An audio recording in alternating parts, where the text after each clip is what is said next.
This is just a magnificent place. As a crow flies, we're no more than 20 miles from the south border of Yellowstone.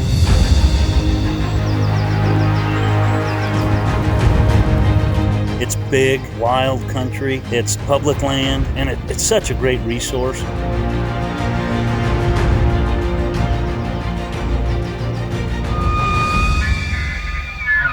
This place has always been a funnel for wildlife, and grizzly bears are very abundant in this area. I can reflect back on my time growing up with my dad coming in the mountains. There were grizzly bears around back then, but there were not a lot of them. Now, I see them almost on a daily basis.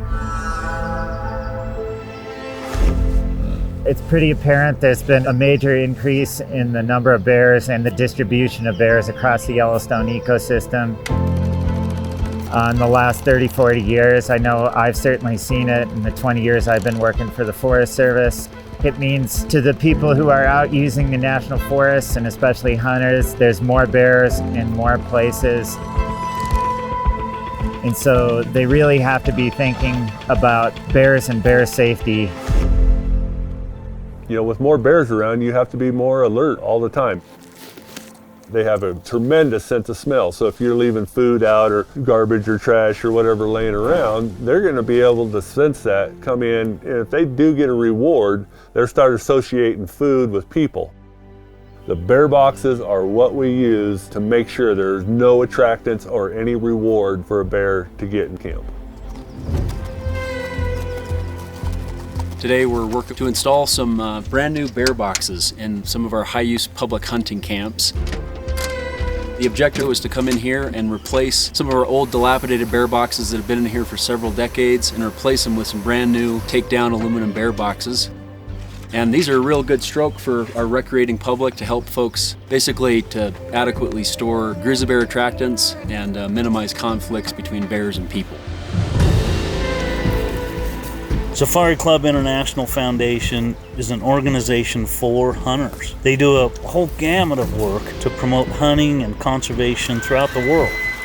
And this particular project they're helping us out with is definitely going to help hunters, because these backcountry camps that are visited by grizzly bears are used primarily by hunters. People need to store their food and keep them safe and keep from having a conflict with a bear.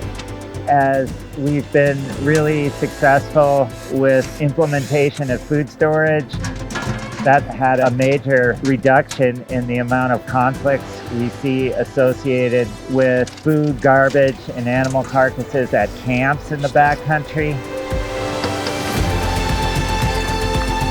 You know, there's a whole lot of working parts involved in something like this, and of course the Forest Service, the Game and Fish, and the local Outfitters and Guides Association have been working together for decades looking for areas to strategically place bear boxes and meat poles and whatever infrastructure, whether it's in the front country or back country, that would help hunters. But none of these agencies have a ton of money to throw at that. So for a group like Safari Club International Foundation to step forward and provide that funding and do a lot of the legwork too to get these bear boxes built and put them in the right places, it helps a whole gamut of people. So it was really great to see them step up and help a whole lot of agencies with that.